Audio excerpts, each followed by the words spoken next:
ये क्लास 8 का हमने यहाँ पर अभी इसके ये वाला हमारा क्लास 8 का विज्ञान का पहला चैप्टर है जो कि कोशिका। इसका पार्ट 1 वीडियो आपने नहीं देखे तो देख लीजिएगा, वहाँ पर आपको मैंने यहाँ तक बता चुके थे, इसका क्वेश्चन आंसर भी बता चुका था। ठीक है, तो ये देख सकते हैं हमारा चैप्टर वन था यहाँ पर कोशिका, जो कि आपको मैंने यहाँ पर इसके पार्ट 1 वीडियो यदि आपने नहीं देखे हैं तो डिस्क्रिप्शन में लिंक है, जाकर के आप लोग देख लीजिएगा, या फिर आप लोग प्लेलिस्ट में जाइए, प्लेलिस्ट से आपको सीरियली सब जितने भी वीडियो है सभी वीडियो आपको मिल जाएंगे। ठीक है, क्लास 8 के प्लेलिस्ट में, साइंस के प्लेलिस्ट में। ये देख सकते हैं हमारा JCERT का बुक है यहाँ पर झारखंड बोर्ड से। तो चलिए हम लोग शुरू करते हैं इसके बाद के वीडियो, इसके बाद के हम लोग टॉपिक पढ़ते हैं। यहाँ पर देखिए, कोशिका की संरचना, आकार, प्रकार एवं आकृति, इसके बारे में हम लोग जानते हैं। देखिए, कोशिका जो है विभिन्न आकारों की होती है। कोशिका जो है विभिन्न आकारों की होती है, जैसे कि हम लोग अभी पढ़ने वाले हैं यहाँ पर, जैसे कि हमारा कोशिका जो है उसके आकार के बारे में, जैसे आपको मैं दिखाऊंगा अभी, जैसे गोल कोशिका। ठीक है, उसके बाद फिर हम लोग पढ़ेंगे जैसे कि तंत्रिका कोशिका, जैसे लंबी कोशिका, तो उसके बारे में अभी देखने वाले हैं। तो जो हमारे क्या होती है, जो कि हमारा 0.1 माइक्रो, इसको हम लोग पढ़ते हैं माइक्रो। ठीक है, तो 0.1 माइक्रोमीटर से लेकर के 1 मीटर तक की होती है। देखिए, कोशिका विभिन्न आकार की होती है, जो कि हमारा 0.1 माइक्रोमीटर से लेकर के 1 मीटर तक की होती है। ठीक है, अगला हम लोग यहाँ पर देखते हैं, देख सकते हैं। उसके बाद हम लोग का यहाँ पर पढ़ना है, उसके बाद हमारा यहाँ पर देख सकते हैं, यहाँ पर लिखा गया है हमारे कि माइक्रोप्लाज्मा नामक जीवाणु की कोशिका का आकार सबसे छोटा, यानी कि 0.1 माइक्रोमीटर तक होता है। ठीक है, कौन सा ऐसा जीवाणु है, ठीक है, जिसका आकार जो है सबसे छोटा है, तो वह हमारा कौन सा आ जाएगा, माइक्रोप्लाज्मा। तो याद रखिएगा, ये ऑब्जेक्टिव क्वेश्चन में बनता है कि माइक्रोप्लाज्मा नामक जीवाणु की कोशिका का आकार सबसे क्या होता है, हमारा छोटा होता है, जो कि 0.1 माइक्रोमीटर तक होता है। ठीक है, माइक्रोप्लाज्मा का जीवाणु जो है, इसका नामक जीवाणु जो है, इसकी कोशिका जो होती है वे हमारे क्या होती है, सबसे छोटा होती है। कितना होती है, तो 0.1 माइक्रोमीटर तक होती है। उसको देखिए यहाँ पर क्या बोला है, जबकि सबसे हमारा बड़ी कोशिका का जब बात करें, देखिए सबसे छोटी कोशिका हमारे क्या हो गया, कौन से जीवाणु के, तो माइक्रोप्लाज्मा के जीवाणु के सबसे छोटी कोशिका होती है, जो कि हमारे 0.1 माइक्रोमीटर तक होती है। उसके बाद 0.1 माइक्रोमीटर होती है। उसके बाद हमारे क्या लिखा है, जबकि सबसे बड़ी कोशिका जो है हमारे क्या, शुतुरमुर्ग का अंडा। देखिए, शुतुरमुर्ग का अंडा जितना भी है सब हमारे क्या, एक कोशिकीय है। जैसे कि हम लोग बात करें मुर्गी का अंडा, ठीक है, तो मुर्गी का अंडा भी क्या है, एक कोशिकीय है, आपको मैंने कल भी बता चुके थे। तो यहाँ पर सबसे बड़ी एक कोशिकीय हम लोग बात करें तो शुतुरमुर्ग का अंडा जो है वे हमारे क्या होती है, सबसे बड़ी एक कोशिकीय होती है। ठीक है, सबसे बड़ी कोशिका जो है वे हमारे क्या है, शुतुरमुर्ग का अंडा। सबसे बड़ा कोशिका हमारे क्या हो गया, शुतुरमुर्ग का अंडा। ठीक है, और सबसे छोटा कोशिका माइक्रोप्लाज्मा, याद रखिएगा। अगला हम लोग यहाँ पर देखते हैं, जिसकी लंबाई, देखिए शुतुरमुर्ग का अंडा, उसकी लंबाई हमारे क्या कितना होती है, 17 सेंटीमीटर लंबाई होती है, और चौड़ाई उसका 13 सेंटीमीटर होती है। लंबाई 17 सेंटीमीटर, चौड़ाई 13 सेंटीमीटर शुतुरमुर्ग का अंडा का। ठीक है, तो ये हमारी क्या हो गया, सबसे बड़ी कोशिका हो गया। मानव शरीर की सबसे लंबी कोशिका वे हमारे क्या होती है, देखिए सबसे लंबी कोशिका हमारी क्या होगी, तंत्रिका कोशिका। तंत्रिका कोशिका जो है वे हमारी क्या होगी, सबसे लंबी, जिसको हम लोग कहते हैं नर्व सेल कहते हैं। तो ये कोशिका जो है सबसे लंबी कोशिका, हमारे मानव शरीर के सबसे लंबी कोशिका क्या हो गया, तंत्रिका कोशिका। देखिए यहाँ से बहुत सारे ऑब्जेक्टिव क्वेश्चन बन सकते हैं। सबसे छोटी कोशिका तो वह माइक्रोप्लाज्मा, सबसे बड़ी कोशिका शुतुरमुर्ग का अंडा। ठीक है, और मानव शरीर की सबसे लंबी कोशिका तो वह हमारे क्या होगा, तंत्रिका कोशिका होती है, जो कि हमारी क्या होती है, 1 मीटर तक की, 1 मीटर से भी लंबी हो सकती है। ठीक है, देखिए तंत्रिका कोशिका जो है हमारे कितना 1 मीटर तक की लंबी हो सकती है। ठीक है, अगला हम लोग देखते हैं कोशिका अनेक आकृति। कोशिका की अनेक आकृति, जैसे कि हमारा गोलाकार हो गया, चौकोर हो गया, बहुभुजाकार, अंडाकार एवं अनियमित आकार की होती है। देखिए कोशिका की आकृति हमारे कैसे कैसे होती है, तो गोलाकार, चौकोर, बहुभुजाकार, अंडाकार और अनियमित आकृति की होती है। उसके पहले यहाँ पर आप लोग देख सकते थे, यहाँ पर मैंने आपको क्या बताया था, कोशिका विभिन्न आकारों की होती है। यहाँ पर देख सकते हैं कोशिका क्या होती है, विभिन्न आकारों की होती है। तो वे कौन कौन से आकार की होती है, तो यहाँ पर आप लोग देखिए, इसका आंसर हमें यहाँ पर मिलेगा, है ना। जैसे कि हमारा कौन कौन सा आकार हो गया, जैसे कि हमारा हो गया गोलाकार, ठीक है, गोलाकार हो गया, चौकोर हो गया, बहुभुजाकार हो गया, अंडाकार एवं अनियमित आकार की होती है कोशिका की आकृति दिया गया। ठीक है, अब हम लोग यहाँ पर देखिए, उसके नीचे यहाँ पर देख सकते हैं कि हमारा देख सकते हैं यहाँ पर, उसके बाद यहाँ पर क्या लिखा, अनुमान लगा सकते हैं कि मनुष्य में कितनी कोशिकाएं होती है। देखिए मनुष्य में हमारे अरबों खरबों बहुत कोशिकाएं होती है। ठीक है, तो यहाँ पर देख सकते हैं मनुष्य में क्या होती है, बहुत कोशिकाएं, क्योंकि हम लोग क्या है बहुकोशिकीय जीव है ना, एक कोशिकीय जीव नहीं बहुकोशिकीय जीव है। जैसे कि हम लोग का सबसे पहले कोशिका, सबसे छोटी क्या हो जाएगी कोशिका, उससे कोशिका के समूह उत्तक, और उत्तक के समूह क्या हो जाएगा अंग, और अंग से हमारा अंग तंत्र, और अंग तंत्र से एक जीव का निर्माण करता है। तो इस प्रकार से हम लोग क्या बहुकोशिकीय जीव है। ठीक है, अगला यहाँ पर ए में क्या लिखा है हमारा रक्त कोशिका। देख सकते हैं रक्त कोशिका हमारे क्या है गोलीय कोशिका है, तो इसकी आकृति हमारे कैसा गोल है ना, जो कि हमारे शरीर में पाए जाते हैं। उसको यहाँ पर क्या लिखा है तंत्रिका कोशिका। तो यही तंत्रिका कोशिका जो है वे हमारे के लगभग 1 मीटर तक के होते हैं। ठीक है, 1 मीटर तक के होते हैं तंत्रिका कोशिका। तो ये हमारे शरीर के सबसे लंबी कोशिका है तंत्रिका कोशिका। उसका यहाँ पर देख सकते हैं ये हमारे क्या पेशीय कोशिका, जो कि यहाँ पर देख सकते हैं ये हमारा बेलनाकार कुछ आकृति का है, जो कि हमारे क्या है इसकी आकृति कुछ चेंज है। यहाँ पर देख सकते हैं ये हमारा गोल है, तो ये लंबी है ना, तो इस प्रकार से इसका भी आकृति क्या कुछ अलग है। तो हमारे शरीर में जो है कोशिका की आकृति अलग अलग हो सकते हैं, है ना। तो ये हमारे क्या रक्त कोशिका है, और ये हमारे क्या तंत्रिका कोशिका होते हैं। ठीक है, हमारे शरीर में अलग अलग आकृति, मतलब कोशिका की आकृति अलग अलग होती है। जैसे कि हमारा रक्त जो है उसका हमारा आकार जो है हमारा कैसे होता है, रक्त कोशिका का आकार तो वह गोल होता है। इस प्रकार से देख सकते हैं तंत्रिका कोशिका और पेशीय कोशिका, तो इसकी आकृति हमारे क्या है अलग अलग है कि नहीं, जी हाँ अलग अलग है। तो उसी प्रकार से यहाँ पर कहा गया था कि जैसे कि इसका आकृति यहाँ पर देखिए, जैसे इसका आकृति हमारे क्या कोशिका अनेक आकृति के होते हैं, जैसे कि हमारा गोलाकार, चौकोर, बहुभुजाकार, अंडाकार, नियमित, अनियमित आकार की होती है। ठीक है, अनियमित मतलब नियमित नहीं अनियमित। उसके बाद यहाँ पर देखिए ये हमारे क्या कोशिका के विभिन्न आकृति, तो कोशिका की विभिन्न आकृति आपको मैंने समझा दी। ये हमारे क्या तंत्रिका कोशिका है, ये पेशी कोशिका है, और ये रक्त कोशिका है। ठीक है, अगला यहाँ पर हम लोग पढ़ते हैं कोशिकाओं की संख्या। यहाँ पर देख सकते हैं कोशिकाओं की संख्या। तो यहाँ पर देखिए पूर्व कक्षा में आपने अमीबा में पोषण के बारे में पढ़ा है। अमीबा में किस प्रकार से पोषण होता है आपने पढ़ चुके हैं ना। अमीबा क्या करते हैं अपने कूटपाथ को, यानी कि 7 क्लास में आपने पढ़ा था, तो वे क्या करते हैं बाहर निकालते हैं, और जहाँ जो भोजन होता है उसको निकाल करके अंदर रख लेते हैं, अंदर घुसा लेते हैं। ठीक है, तो इस प्रकार से ये क्या करते हैं पोषण करते हैं, और फिर बाद में जब उसका पाचन होता है तो फिर उसको क्या करते हैं उत्सर्जन कर देते हैं। ठीक है, तो उत्सर्जन करते हैं। उसके बाद यहाँ पर देखते हैं अभी हम लोग पूर्व कक्षा में आपने अमीबा में पोषण के बारे में पढ़ा है कि अमीबा में किस प्रकार से पोषण होते हैं।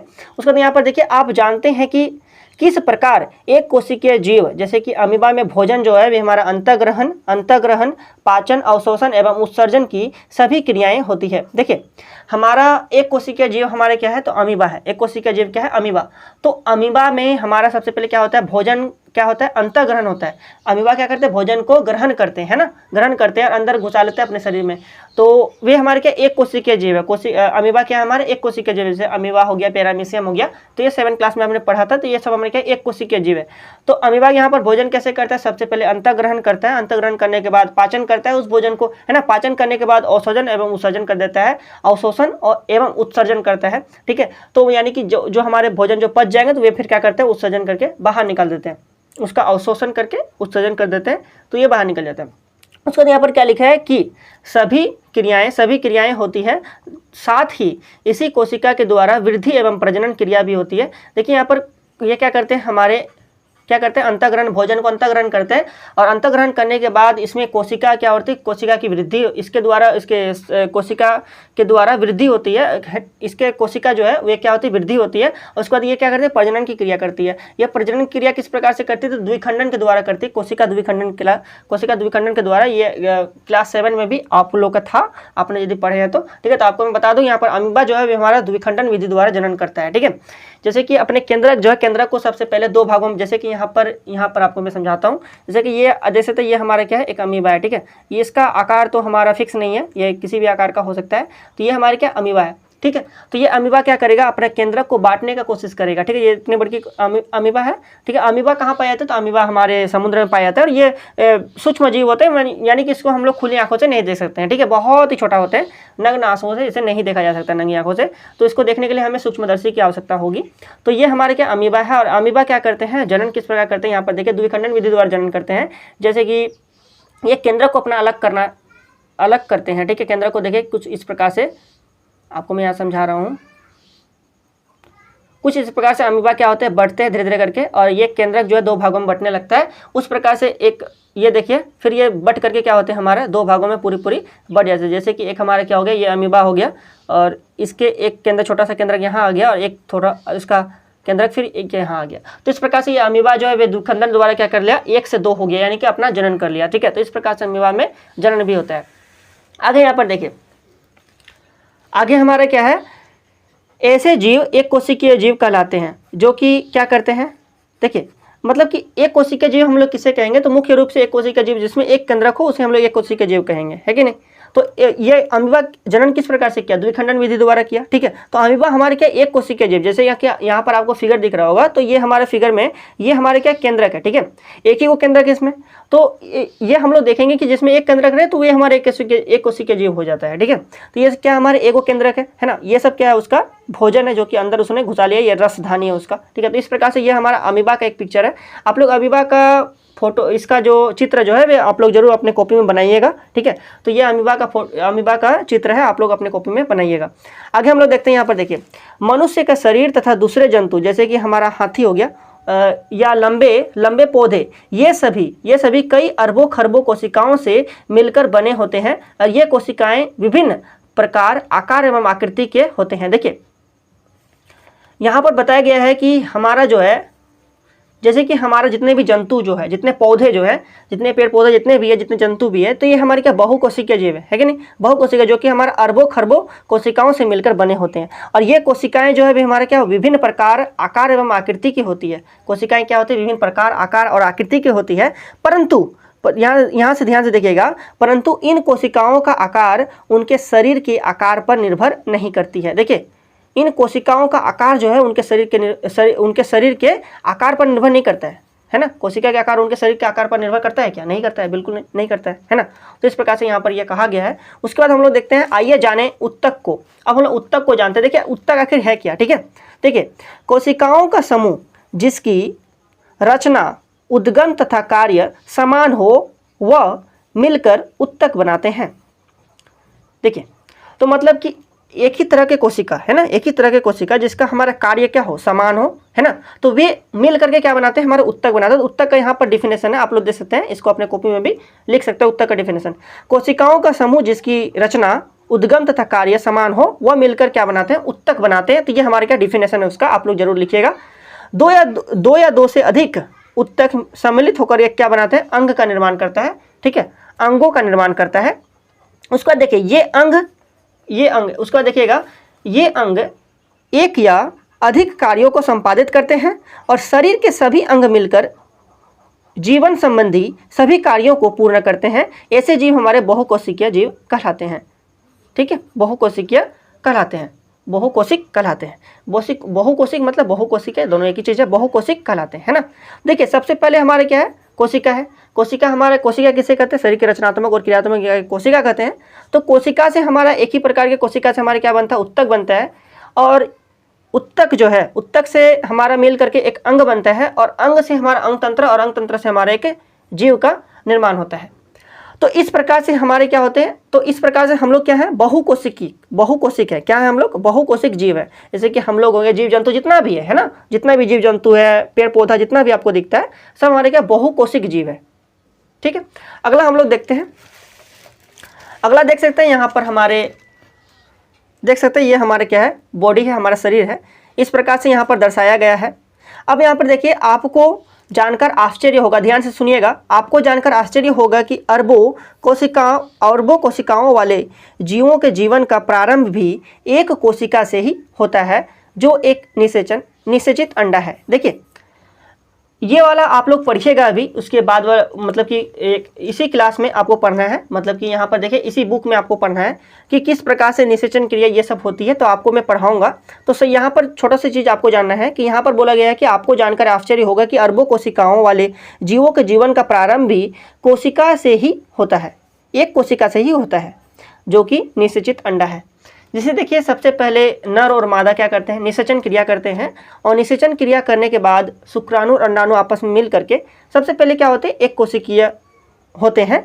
और फिर बाद में भी क्या होते हैं, मतलब कि वे बाद में विखंडित होते होते फिर वे क्या करते हैं, गर्भाशय में आते हैं और फिर वहाँ से फिर क्या होता है, एक शिशु का निर्माण होता है। तो इस प्रकार से हम लोग भी कहीं ना कहीं एक कोशिकीय से ही आए हैं, है ना। हम लोग का भी एक कोशिकीय से ही उत्पत्ति हुआ है ना। तो इस प्रकार से यहाँ पर कहा गया है। उसका देखिए निषेचित अंडा गुणन करता है तथा वृद्धि एवं परिवर्धन के साथ कोशिकाओं की संख्या बढ़ाती है। यही आपको मैंने समझाया था कि निषेचित अंडा जो है वे हमारे क्या करते हैं, गुणन करती है। अपनी संख्या को बढ़ाती है तथा वृद्धि करती है और परिवर्धन के साथ कोशिकाओं की संख्या बढ़ती है। तो इस प्रकार से फिर हम लोग क्या बन जाते हैं, बहुकोशिक जीव बन जाते हैं, है ना। उसका यहाँ पर क्या लिखा गया हमारा, मुर्गी का अंडा एक एकल कोशिका है। मुर्गी का अंडा हमारे क्या एकल कोशिका, आपको मैंने कई बार बता चुके हैं अभी तक, है ना। तो मुर्गी का अंडा क्या है, एकल कोशिका है तथा आकार में बड़ा होने के कारण इसे नग्न आंखों से भी देखा जा सकता है। देखिए मतलब ये नहीं कि हम लोग कोशिका को नहीं देख सकते हैं, है ना। मतलब कि देखिए ऐसे तो कोशिका को नहीं देखा जाता है क्योंकि ये क्या होते हैं, बहुत सूक्ष्म होते हैं, सूक्ष्मदर्शी यंत्र से देख सकते हैं, लेकिन हम लोग अंडा को तो देख सकते हैं। तो अंडा भी हमारे क्या एक कोशिकीय ही है, एक कोशिक ही है ना। तो अंडा को तो हम लोग देख सकते हैं, है ना। बाद में कि हम लोग अपने शरीर के भले कोशिकाओं को ऐसे नग्न आंखों से नहीं देख सकते हैं, उसे देखने के लिए सूक्ष्मदर्शी यंत्र की आवश्यकता है, लेकिन हम लोग अंडा को देख सकते हैं, देख सकते हैं ना। तो यहाँ पर आपने समझ गया कि मुर्गी का अंडा हमारा क्या हो गया, एकल कोशिका हो गया। चलिए आगे हम लोग देखते हैं कोशिका के घटक। क्या देखते हैं हम लोग, कोशिका के घटक। यहाँ पर देख सकते हैं, देखिए कोशिका की आंतरिक संरचना का व्यापक अध्ययन 19वीं शताब्दी में इलेक्ट्रॉन सूक्ष्मदर्शी के आविष्कार के बाद और विस्तार से किया जा सका। देखिए मतलब 19वीं शताब्दी के पहले जो है कोशिका तो देखा गया था, है ना। जैसे कि आपको मैंने यहाँ पर पढ़ा चुके हैं, इसके पार्ट 1 वीडियो नहीं देखे तो आप लोग देखिएगा, वहाँ पर आपको मैंने बहुत ही बेहतरीन तरीका से बताया था कि कोशिका की खोज कैसे हुई, कब हुई, है ना, इसके बारे में बता चुके थे। लेकिन तभी जो है हमारा इलेक्ट्रॉन सूक्ष्मदर्शी नहीं था, साधारण सूक्ष्मदर्शी था। तो उसके माध्यम से ना कोशिका को उतनी अच्छी तरीका से नहीं देखा गया था कि उसके अंदर क्या क्या चीज़ है ना। तो बाद में फिर 19वीं शताब्दी में जब इलेक्ट्रॉन सूक्ष्मदर्शी के आविष्कार हुआ तो उसके बाद फिर हम लोग क्या कहें, कोशिका के अंदर जितने भी जो सामान है, जितने भी जो उसके अंदर जो चीज़ पाए जाते हैं उसके बारे में फिर बाद में फिर अध्ययन हुआ अच्छी तरीका से, है ना। तो कोशिका की आंतरिक संरचना में भी विभिन्नता पाई जाती है, परंतु सभी कोशिकाओं के 3 मुख्य घटक है। देखिए यहाँ पर क्या बोला गया है, बोला गया कि कोशिका के आंतरिक संरचना में भी भिन्नता पाई जाती है, कोशिका के आंतरिक संरचना में भिन्नता पाई जाती है, परंतु सभी कोशिकाओं के 3 मुख्य घटक है। सभी कोशिका में ये 3 चीज तो पाए ही जाते हैं। जैसे कि हमारा सबसे पहले आप लोग को मैं दिखाना चाहता हूँ, कोशिका झिल्ली, कोशिका द्रव एवं केंद्रक। तो ये हमारे क्या मुख्य घटक है, 3 मुख्य घटक क्या क्या है हमारा, कोशिका झिल्ली, कोशिका द्रव्य और केंद्रक, ठीक है। तो इन सभी के बारे में जानेंगे हम लोग। तो यहाँ पर देख सकते हैं, यहाँ पर हमारे क्या लिखा है, कोशिका का सबसे बाहर का आवरण जो है या घेरा जिसे हम लोग कहते हैं, वे हमारे कोशिका झिल्ली कहलाती है। देखिए कोशिका के सबसे बाहर का आवरण वे हमारे क्या कहलाती है, कोशिका झिल्ली कहलाती है। चलिए पादप कोशिका के बारे में जानेंगे, उसके में फिर कोशिका भित्ति भी होती है। तो ये हमारे जंतु कोशिका की बात यहाँ पर कह रहा है कि जंतु कोशिका में सबसे पहले जो बाहर वाला जो झिल्ली जो है वे हमारे क्या कहलाती है, कोशिका झिल्ली कहलाती है। बाहर वाला को हम लोग क्या कहते हैं, कोशिका झिल्ली कहते हैं, ठीक है। जैसे कि आपको मैं यहाँ पर दिखाऊं, ये हमारा क्या है, ये हमारा एक कोशिका है, ठीक है। ये हमारा क्या है, एक जंतु कोशिका है। तो इस कोशिका में जो बाहर वाला जो आवरण जो ये वाला आपको जो दिख रहा है ना बाहर में, तो ये हमारे क्या कोशिका झिल्ली है। क्या ये वाला कोशिका झिल्ली है। तो इसी के बारे में कहा गया यहाँ पर कि कोशिका का सबसे बाहर का आवरण जो है, जो घेरा जो होता है, वे हमारे क्या कहलाता है, कोशिका झिल्ली कहलाता है। उसका देखिए कोशिका झिल्ली एवं केंद्र के बीच के भाग को हम लोग कोशिका द्रव कहते हैं। ये वाला बहुत ज़्यादा इंपॉर्टेंट, आप लोग यहाँ से घेरिएगा अपने कॉपी में भी, ठीक है। कि यहाँ पर क्या बताया आपको मैंने कि कोशिका झिल्ली एवं केंद्रक के बीच के भाग को हम लोग क्या कहते हैं, कोशिका द्रव कहते हैं, ठीक है। जिसमें कोशिका अंगक होते हैं। मतलब इस कोशिका द्रव में जो है द्रव्य, ठीक है, द्रव्य, इस कोशिका द्रव्य में बहुत सारे जो कोशिका के अंदर अंग जो है वे हमारे क्या होते हैं, उसमें तैरते रहते हैं। तो कोशिका झिल्ली एवं केंद्रक के बीच के भाग को हम लोग कोशिका द्रव्य कहते हैं, जिसमें कोशिका अंगक होते हैं। उसके बाद हम लोग देखते हैं, आइए अब कोशिका के घटकों को विस्तार से जानते हैं। सबसे पहले हम लोग कोशिका झिल्ली के बारे में जानेंगे, उसी प्रकार से हम लोग कोशिका द्रव्य और फिर केंद्रक के बारे में जानेंगे। देखिए कोशिका झिल्ली, तो कोशिका झिल्ली जंतुओं में पाए जाने वाली सबसे बाहरी परत होती है। आपको मैंने समझा दिया, कोशिका जंतु कोशिका को आपको मैंने दिखा करके बताया कि हमारे जो बाहर वाला जो आवरण जो भी हमारे क्या कहलाती है, कोशिका झिल्ली कहलाती है। तो कोशिका झिल्ली जंतु में पाए जाने वाली सबसे बाहरी परत होती है, जबकि पौधे में इस झिल्ली के बाहर एक और मोटी परत पाई जाती है, जिसे हम लोग कोशिका भित्ति कहते हैं। देखिए इसके बारे में आपको मैं बताऊंगा। यहाँ पर देखिए जंतु कोशिका में जो बाहर वाला जो हमारे परत जो है, ठीक है, बाहर वाला जो है बाहर में जो झिल्ली जो है वे हमारे क्या कहलाती है, कोशिका झिल्ली कहलाती है। कोशिका झिल्ली जंतु में पाए जाने वाली सबसे बाहरी परत होती है। लेकिन जो हमारे पौधा कोशिका जो होता है, इसको हम लोग पौध कोशिका, पादप कोशिका कहते हैं। तो इसमें हमारा 2 गो, जैसे कि एक हमारा कोशिका झिल्ली तो होता है और फिर बाहर में हमारा कोशिका भित्ति भी पाया जाता है। आपको मैं दिखाता हूँ यहाँ पर, जैसे कि इस पन्ना को पलटाएंगे हम लोग, तो यहाँ पर हम लोग देखेंगे यहाँ पर देख सकते हैं ये हमारे क्या जंतु कोशिका और ये हमारे क्या पादप कोशिका है। तो इस जंतु कोशिका में ये तो हमारे क्या कहलाएगी, कोशिका झिल्ली कहलाएगी, है ना। लेकिन इसमें देखिए यहाँ पर डबल लाइन आपको दिख रहा होगा, डबल लाइन, ठीक है, तो मोटी परत आपको दिख रहा होगा। तो बाहर वाला जो है भी हमारे क्या है, बाहर वाला यहाँ पर ऐसे लिखा गया है, देखिए बाहर वाला हमारे क्या कहलाता है, कोशिका भित्ति कहलाता है। क्या कहलाता है, कोशिका भित्ति। आप लोग यहाँ पर देख सकते हैं बाहर वाला कोशिका भित्ति, और अंदर वाला जो लाइन जो है ना, ये क्या कहलाता है, हमारा कोशिका झिल्ली कहलाता है। यानी कि जो हमारे जंतु कोशिका में कोशिका झिल्ली पाए जाते हैं, है ना, पादप कोशिका में भी कोशिका झिल्ली पाया जाता है, लेकिन जंतु कोशिका में कोशिका भित्ति नहीं पाया जाता है। कोशिका भित्ति किसमें पाया जाता है, पौध कोशिका में, यानी कि पादप कोशिका में पाया जाता है। ठीक है, तो ये आपको मैंने यहाँ पर समझा दिया। यानी कि इसमें हमारा पादप कोशिका में दो गो हो जाएंगे, कोशिका झिल्ली, और कोशिका झिल्ली अंदर वाले कहते हैं, कोशिका भित्ति बाहर वाले कहते हैं। लेकिन इसमें हमारा एक ही रहता है जिसको हम लोग कहते हैं कोशिका झिल्ली कहते हैं। अगला हम लोग यहाँ पर देखते हैं। उसके बाद हमने यहाँ पर क्या आपको मैंने बताया, यहाँ पर देखिए यहाँ तक आपको मैंने बता चुके हैं। ठीक है, यहाँ तक समझ में भी आपको बहुत ही बेहतरीन आ गया होगा। ठीक है, उसका देखिए पता कीजिए कोशिका, यहाँ पर देखिए कोशिका भित्ति पौधों में क्या कार्य करती है। कोशिका भित्ति जो है वे हमारा पौधों में क्या कार्य करती है, आपको पता करना है। यह केवल पौधों में ही क्यों पाई जाती है। देखिए कोशिका भित्ति जो है वे हमारे पौधा में ही पाई जाती है ना, आपको मैंने दिखा दिया। यह केवल पौधों में क्यों पाई जाती है, पेड़ पौधों में हमारे यहाँ पर जो है पादप कोशिका में, तो पादप कोशिका में हमारा कोशिका भित्ति इसलिए पाया जाता है। कोशिका भित्ति क्या करता है कि जो हानिकारक तत्वों जो है उसको बाहर निकालते हैं, और कुछ भी मतलब हानिकारक तत्वों से उसको प्रभावित होने से बचाते हैं, है ना, मतलब उसको सुरक्षा प्रदान करते हैं, है ना। कोशिका की सुरक्षा प्रदान करता है कोशिका भित्ति, इसीलिए उसमें पौधा कोशिका में पाया जाता है। और इसका एक मुख्य कारण यह है कि ये जो पेड़ पौधे जो है एक जगह से दूसरी जगह गति नहीं कर सकते हैं, लेकिन जंतु तो गति कर सकते हैं। तो पेड़ पौधा गति नहीं कर सकते हैं, इसीलिए उसमें एक दोहरी आवरण पाई जाती है, मतलब बाहर में कोशिका भित्ति पाई जाती है और अंदर में फिर कोशिका झिल्ली, फिर उसके अंदर हमारा कोशिका द्रव में सभी अंगक पाए जाते हैं। तो इस प्रकार से होता है। तो यहाँ पर देखिए अगला हमारे क्या कोशिका झिल्ली के कार्य। देखिए कोशिका झिल्ली जिसे हम लोग क्या कहते हैं, प्लाज्मा झिल्ली भी कहते हैं, सरंध्र छिद्रयुक्त होते हैं। प्लाज्मा झिल्ली हमारा कैसा रहता है, प्लाज्मा झिल्ली यानी कोशिका झिल्ली, ठीक है, कोशिका झिल्ली इसी को कहते हैं प्लाज्मा झिल्ली। तो ये क्या होते हैं, सरंध्र होते हैं, मतलब रंध्र यानी कि इसमें छिद्र युक्त होता है। और छिद्र किस लिए होता है, देखिए यह ऐच्छिक पदार्थों को अंदर आने या हानिकारक पदार्थों को बाहर निकलने देती है, इसीलिए इसमें क्या होती है, छिद्र होती है। इसीलिए इसे चयनात्मक पारगम्य झिल्ली कहते हैं। इसीलिए हम लोग इसे क्या कहते हैं, चयनात्मक पारगम्य झिल्ली कहते हैं। क्यों कहते हैं, क्योंकि ये ऐच्छिक पदार्थों को अंदर आने या हानिकारक पदार्थों को बाहर निकलने देती है, इसलिए इसे हम लोग क्या कहते हैं, चयनात्मक पारगम्य झिल्ली कहते हैं। इसके निम्नलिखित कार्य है। इसके क्या क्या कार्य है ये यहाँ पर दिया गया है, चलो हम लोग देखते हैं। जैसे हम लोग पेज पलटाएंगे तो यहाँ पर आपको मिल जाएगा कि इसके हमारा कार्य क्या क्या है ना, कोशिका झिल्ली के। तो देख सकते हैं यहाँ पर हमारा पहला हमारा क्या है, पहला एक नंबर हमारा है कि कोशिका झिल्ली एक कोशिका को दूसरी कोशिका से अलग करती है। मुख्य पॉइंट है ना कि उसका कोशिका झिल्ली पाए जाने का कारण क्या है कि कोशिका झिल्ली एक कोशिका को दूसरे कोशिका से अलग करती है। दूसरा पॉइंट हमारा है यह कोशिका को एक निश्चित आकृति प्रदान करती है।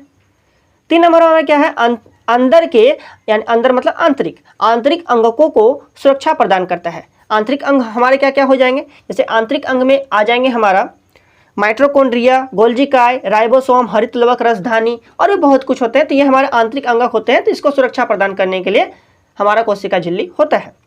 तो ये देख सकते हैं ये हमारे क्या कोशिका है, ये हमारे जंतु कोशिका के यहाँ पर फिगर दिया गया है। तो इस जंतु कोशिका को आप लोग देख सकते हैं भली भांति। ये देखिए ये हमारे क्या बाहर वाला जो है वे हम लोग क्या कहते हैं, इसको कोशिका झिल्ली कहते हैं। तो देख सकते हैं यहाँ पर रसधानी जैसे ये वाला है, ठीक है, ये वाला सबसे पहले क्या केंद्रक है, और ये वाला हमारे क्या केंद्र है, ये केंद्रिका है ना। उसके बाद यहाँ ये वाला केंद्रिका है और ये हमारे क्या केंद्रक। देखिए यहाँ पर देखिए ध्यान से समझिए, ये हमारे क्या है, केंद्रक है, क्या है ये वाला केंद्रक, बड़का वाला जो आपको दिख रहा है, और उसके अंदर हमारा केंद्र पाया जाता है, यानी केंद्र को हम लोग केंद्रिका कहते हैं, ठीक है। और ये बड़ा वाला को पूरा हम लोग कहेंगे केंद्रक, समझ में आ रहा है आपको। और यहाँ पर जो देख रहे हैं ये वाला हमारे क्या है, अंतःप्रदवीय जालिका है। उसके बाद ये वाला देखिए यहाँ पर ये वाला गोल्जिकाय है। ये यहाँ पर देखिए प्लाज्मा झिल्ली आपको मैंने बता चुका, जिसे हम लोग कोशिका झिल्ली भी कहते हैं। ये देखिए माइटोकॉन्ड्रिया का हम लोग क्या कहते हैं, ऊर्जा गृह भी कहते हैं, अभी आपको मैं पढ़ाऊंगा। ये हम लोग क्या यहाँ पर कोशिका द्रव्य, और कोशिका द्रव जो जेली जैसा पदार्थ होते हैं जो इसके और इसमें हमारा माइटोकॉन्ड्रिया, ये सब हमारा रिक्तिका जो है, रिक्तिका ना के बराबर होता है इसमें। तो ये सब क्या जंतु कोशिका में पाए जाते हैं, ठीक है। चलिए अब हम लोग यहाँ पर देखते हैं कोशिका द्रव के बारे में समझेंगे, कोशिका द्रव्य आखिर क्या है, ठीक है। तो कोशिका द्रव के बारे में आपको मैंने अभी भी बताया है ना कुछ चीज़ें। तो यहाँ पर देख सकते हैं ये हमारे क्या कोशिका द्रव्य। तो कोशिका द्रव्य आखिर क्या है, इसके बारे में समझते हैं। यह एक जेली जैसा पदार्थ है। कोशिका द्रव्य हमारे क्या है, जेली जैसा पदार्थ है जो कोशिका झिल्ली एवं केंद्रक के बीच पाया जाता है। जो हमारे कोशिका झिल्ली और केंद्रक के बीच, जैसे देख सकते हैं ये हमारे क्या कोशिका झिल्ली है और ये केंद्रक है ना, और केंद्रक इसमें बीच में रहता है, ठीक है। और इनके बीच देखिए ये सब क्या कोशिका द्रव्य है, और इसी कोशिका द्रव्य में इसका अंगक क्या होते हैं, रहते हैं, इसका अंगक इसमें रहते हैं। तो ये यहाँ पर कहा गया है, यह दानेदार, अर्ध तरल तथा अर्ध पारदर्शक होता है। देखिए यह क्या बोला, यह दानेदार होता है, अर्ध तरल होता है, मतलब पूरा तरीके से तरल नहीं, अर्ध तरल होता है, जो कि जेली ऐसा इसीलिए कहा गया है यहाँ पर। अर्ध पारदर्शक होती है, जिसमें विभिन्न कोशिका अंगक, इसको हम लोग कहते हैं कोशिकांग, पाए जाते हैं। अब कोशिकांग हमारे क्या क्या हो गया, जैसे कि इसमें माइटोकॉन्ड्रिया हो गया जो कि हमारा पाया जाता है, गोल्जी काय हो गया है ना, राइबोसोम हो गया, हरित लवक हो गया, रसधानी हो गया। हरित लवक किसमें पाया जाएगा, हरित लवक हमारे पौधा कोशिका में पाया जाएगा, ठीक है। जंतु कोशिका में हरित लवक नहीं पाया जाता है, आप ध्यान रखिएगा। हरित लवक यानी कि हमारा हो गया क्लोरोफिल, क्लोरोप्लास्ट जिसे हम लोग कहते हैं। तो ये इस कारण से क्या होती है, पेड़ पौधा का रंग हरा होता है, तो ये हमारा पौधा कोशिका में पाया जाता है, जिसको हम लोग पौध कोशिका कहते हैं, तो इसमें पाया जाता है, ठीक है। जंतु कोशिका में हरित लवक नहीं पाया जाता है, आप लोग ध्यान रखिएगा। अगला हम लोग दूसरा नंबर पढ़ते हैं केंद्रक के बारे में। केंद्रक के बारे में जानते हैं, देख सकते हैं यहाँ पर क्या लिखा है, यह कोशिका का सजीव संगठक है जो प्रायः कोशिका के मध्य में स्थिर होता है। केंद्रक के बारे में आपको मैंने समझाया, केंद्रक हमारे क्या रहते हैं, बीच में स्थिर रहता है ना। किसमें, देखिए बीच में ये स्थिर रहेगा हमारा जंतु कोशिका में, लेकिन जब हम लोग पौधा कोशिका लिखा गया यहाँ पर, तो चलिए हम लोग पढ़ के आपको मैं यहीं पर समझा देता हूँ। देखो तो जंतु कोशिका हमारा केंद्रक जो है हमारे बीच में स्थिर होता है, आपको मैंने यहाँ पर लिखा भी गया है और आपको मैंने बताया भी। पर पौधों में यह मध्य से थोड़ा हटकर स्थिर होता है। पौधा में केंद्रक जो है थोड़ा सा मध्य से हटकर स्थित होता है, आपको मैं अभी दिखाऊंगा यहाँ पर। जैसे तो ये हमारे क्या पौध कोशिका या जिसको हम लोग पादप कोशिका कहते हैं, तो इसमें केंद्रक देखिए साइड में हमारा है ना, लेकिन इसमें केंद्रक हमारे क्या बीच में पूरा है, तो यही यहाँ पर कहा गया है। अगला हम लोग देखते हैं, साधारण केंद्रक गोलाकार होता है तथा एक केंद्रिका में प्राय एक ही केंद्रक होते हैं। एक कोशिका में हमारे क्या होते हैं, प्राय एक ही केंद्रक होते हैं। आपको मैंने पहले भी समझा दिया, जिसमें एक केंद्रक है ना, समझ लेना वो क्या हमारे एक कोशिका है, ठीक है। एक कोशिकीय है। तो यहाँ पर बोला गया कि एक कोशिका में प्राय क्या होते हैं, प्राय अधिकतर एक ही केंद्रक होते हैं, ठीक है। तो ये आप लोग ध्यान रखिएगा। और केंद्रक का आकार हमारे कैसा होता है, गोलाकार होता है। तो यहाँ पर देख सकते हैं, यहाँ पर हमारे क्या ये वाला हमारा केंद्रक दिया गया है, और यहाँ पर आप लोग बहुत अच्छी तरीके से समझ सकते हैं, ये हमारा क्या केंद्रक है। और ये केंद्रक में देखिए, यहाँ पर केंद्रक में यहाँ पर देख सकते हैं, यहाँ पर कटा कटा भाग आपको दिख रहा है, यानी कि ये वाला गोल गोल जो है ना, ये वाला गोल गोल, ठीक है। तो इसी को हम लोग कहते हैं, यहाँ पर छिद्र रहता है, ये वाला क्या है, छिद्र है। इसको हम लोग कहते हैं केंद्र रंध्र कहते हैं, केंद्रक रंध्र कहते हैं। केंद्रक रंध्र मतलब क्या होता है, छिद्र, ठीक है। तो केंद्रक में ये वाला छिद्र पाए जाते हैं। आप लोग जब इसको जूम करके देखिएगा, मतलब सूक्ष्मदर्शी यंत्र से देखने से, इलेक्ट्रॉन सूक्ष्मदर्शी यंत्र से देखने से केंद्रक को भी आप लोग जूम कर सकते हैं, इसको भी देख सकते हैं बहुत ही अच्छी तरीके से। तो इसके अंदर क्या पाए जाते हैं, इसके अंदर जो है हमारा केंद्रिका गुणसूत्र पाया जाता है। देख सकते हैं ये वाला क्या हमारा गुणसूत्र है, तो ये हमारे केंद्रक के अंदर पाया जाता है, ये हमारा गुणसूत्र है, ठीक है, गुणसूत्र है। तो ये हमारा केंद्रिका गुणसूत्र है, और ये वाला क्या केंद्रक रंध्र है, जो कि आप लोग देख सकते हैं बहुत ही अच्छी तरीके से, आप लोग अपनी किताब में भी देख सकते हैं। चलिए हम लोग आगे पढ़ते हैं। देखिए, सभी पूर्ण विकसित कोशिकाओं में विकसित केंद्रक पाया जाता है, जो कि दोहरी केंद्रक झिल्ली से घिरा होता है। यहाँ पर देख सकते हैं, सभी पूर्ण विकसित, ध्यान समझिएगा, सभी पूर्ण विकसित कोशिकाओं में विकसित केंद्रक पाए जाते हैं। क्या पाए जाते हैं, विकसित केंद्रक पाए जाते हैं, जो कि हमारा दोहरी केंद्रक झिल्ली से घिरा होता है। दोहरी केंद्रक झिल्ली, जैसे देख सकते हैं ये हमारे क्या एक केंद्रक झिल्ली है, और फिर उसके अंदर फिर और कोई केंद्रक झिल्ली है ना। तो मतलब कि दोहरी केंद्रक झिल्ली पाई जाती है, और यहाँ पर बीच बीच में छिद्र है, इसको हम लोग कहते हैं केंद्रक रंध्र कहते हैं। और केंद्रक के अंदर क्या पाए जाते हैं, केंद्रिका गुणसूत्र पाए जाते हैं, आप लोग ध्यान रखिएगा। चलिए अब यहाँ पर देखिए, अगला इंपॉर्टेंट बहुत ज्यादा है, एग्जाम में आपके पूछे जा सकते हैं, ऑब्जेक्टिव क्वेश्चंस में ये सब छोटे छोटे क्वेश्चंस पूछे जाते हैं। अगला यहाँ पर देखिए क्या लिखा है, केंद्रक झिल्ली के अंदर केंद्रक द्रव्य पाया जाता है। केंद्रक झिल्ली के अंदर क्या पाया जाता है, केंद्रक द्रव्य। जैसे कि हम लोग कोशिका के अंदर कोशिका द्रव्य पाया जाता है ना, उसी प्रकार से केंद्रक के अंदर भी केंद्रक द्रव्य पाया जाता है, जिसमें हमारा केंद्रिका गुणसूत्र पाए जाते हैं, उसमें रहते हैं, केंद्रक द्रव्य में रहते हैं, ठीक है। यहाँ पर देखिए, केंद्रक रंध्रों के द्वारा केंद्रक द्रव्य तथा कोशिका द्रव्य के बीच विभिन्न पदार्थों का आदान प्रदान होता है। देखिए, विभिन्न पदार्थों का आदान प्रदान किसमें होता है, तो केंद्रक जो है रंध्रों के द्वारा, इस रंध्र मतलब छिद्र, रंध्र के द्वारा केंद्रक द्रव्य तथा कोशिका द्रव्य के बीच विभिन्न पदार्थों का आदान प्रदान होता है। कोशिका द्रव्य तथा केंद्रक द्रव्य को सम्मिलित रूप से जीव द्रव्य जीव द्रव कहते हैं। ठीक है, जीव द्रव क्या कहते हैं हम लोग कहते हैं, यहीं पर लिख देते कहते हैं, ये अगला पेज में है, कहते हैं। ठीक है, देखिए कोशिका द्रव्य तथा केंद्रक द्रव्य को सम्मिलित रूप से हम लोग क्या कहते हैं, जीव द्रव। बहुत इंपॉर्टेंट है, आप लोग इसे अपने कॉपी में भी घेरेंगे, बहुत ज्यादा इंपॉर्टेंट है। कोशिका द्रव्य तथा केंद्रक द्रव्य को सम्मिलित रूप से जीव द्रव्य कहते हैं। अगला यहाँ पर देख सकते हैं, और थोड़ा सा हम लोग जानेंगे इस वीडियो पर। अभी देखिए तो यहाँ पर हमारा कहा गया है, कहते हैं, चलिए आपको मैंने वहीं पर समझा दिया। देखिए एक हमारा यहाँ पर पॉइंट है कि जीव द्रव्य को जीवन का भौतिक आधार कहा जाता है। जीव द्रव को क्या कहा जाता है, जीवन का भौतिक आधार। तो जीवन का भौतिक आधार किसे कहा जाता है, जीव द्रव को कहा जाता है, क्योंकि जीवन की सारी क्रियाएं इसी पर निर्भर रहती है, इसीलिए जीव द्रव को हम लोग क्या कहते हैं, भौतिक आधार कहते हैं। आप लोग याद रखिएगा। उसका यहाँ पर देखिए, अब बताइए, अब यहाँ पर 3 को क्वेश्चन दिया गया है आपको। मैं इस क्वेश्चन का आंसर भी आपको मैं बहुत ही अच्छी तरीके से बताऊंगा। ठीक है, तो आप लोग इसे स्क्रीनशॉट ले लीजिएगा या फिर वीडियो को पॉज करके आप लोग लिख लीजिएगा। सबसे पहले यहाँ पर क्वेश्चन को पढ़ते हैं। यहाँ पर देखिए क्वेश्चन हमारा है कि कोशिका के 3 मुख्य घटक कौन है। कोशिका के 3 मुख्य घटक जो कि आपको मैंने अभी पढ़ा चुके हैं, इसका आंसर आपको मैं देता हूं अभी। देखिए दूसरा क्वेश्चन हमारे क्या, पौधों में पाई जाने वाली सबसे बाहरी परत का नाम बताइए। पौधा में 2 परत पाई जाती है, एक हमारा कोशिका झिल्ली और कोशिका भित्ति, है ना। तो बाहरी परत का नाम बताना, बाहरी परत कोशिका भित्ति हो जाएगा। उसके बाद यहाँ पर क्या है, कोशिका द्रव में पाए जाने वाली कोशिका अंगक के नाम बताइए। तो यहाँ पर अंगक, कोशिका के अंदर कोशिका द्रव्य जो है उसमें द्रव्य, उस कोशिका द्रव में कौन कौन से अंग जो है वे हमारे पाए जाते हैं उसका नाम बताना, जैसे कि माइटोकॉन्ड्रिया, गोल्गी काई हो गया, राइबोसोम हो गया, हरित लौह, रसदानी हो गया, इस प्रकार से बहुत कुछ पाए जाते हैं, है ना। तो चलिए आपको मैं फटाफट इससे इसका आंसर आपको मैं देता हूँ अपने कॉपी में लिख करके। देखिए तो यहाँ पर आपको मैंने यहाँ पर आंसर को उसको मैं लिख लिया हूँ क्वेश्चन को। ठीक है, क्वेश्चन और उसका आंसर तो देख सकते हैं। ये हमारा पहला क्वेश्चन था। पहला क्वेश्चन हमारे क्या था, कोशिका के 3 मुख्य घटक कौन है। तो कोशिका के 3 मुख्य घटक हमारे क्या हो जाएगा, कोशिका झिल्ली, कोशिका द्रव्य और केंद्रक। ये हमारे क्या, कोशिका के 3 मुख्य घटक है। आप लोग इस वीडियो को पॉज कीजिए और जल्दी से अपने कॉपी में लिख लीजिए। ठीक है, तो कोशिका के 3 मुख्य घटक हमारे क्या क्या हो जाएगा, कोशिका झिल्ली, कोशिका द्रव्य, केंद्रक, याद रखिएगा। अगला हम लोग देखते हैं 2 नंबर क्वेश्चन। 2 नंबर क्वेश्चन यहाँ पर बोला गया है कि पौधों में पाए जाने वाली सबसे बाहरी परत का नाम बताइए। देखिए पौधों में पाए जाने वाली बाहरी परत क्या होती है, कोशिका भित्ति होती है, क्योंकि पौधा में 2 आवरण पाए जाते हैं, हमारा कोशिका झिल्ली, कोशिका भित्ति बाहर में, है ना। तो कोशिका भित्ति जो है हमारा बाहरी परत है, कोशिका भित्ति, समझ में आ रहा है। और भीतरी परत को कोशिका, हम पादप कोशिका में उसको हम लोग कहते हैं कोशिका झिल्ली, लेकिन जंतु कोशिका में सिर्फ कोशिका झिल्ली पाया जाता है, कोशिका भित्ति जंतु कोशिका में नहीं पाया जाता है, लेकिन पादप कोशिका में कोशिका भित्ति पाया जाता है जो कि बाहरी आवरण होता है उसमें। ठीक है, याद रखिएगा। तो पौधों में पाए जाने वाली सबसे बाहरी परत का नाम बताइए, तो वे हमारे क्या है, कोशिका भित्ति।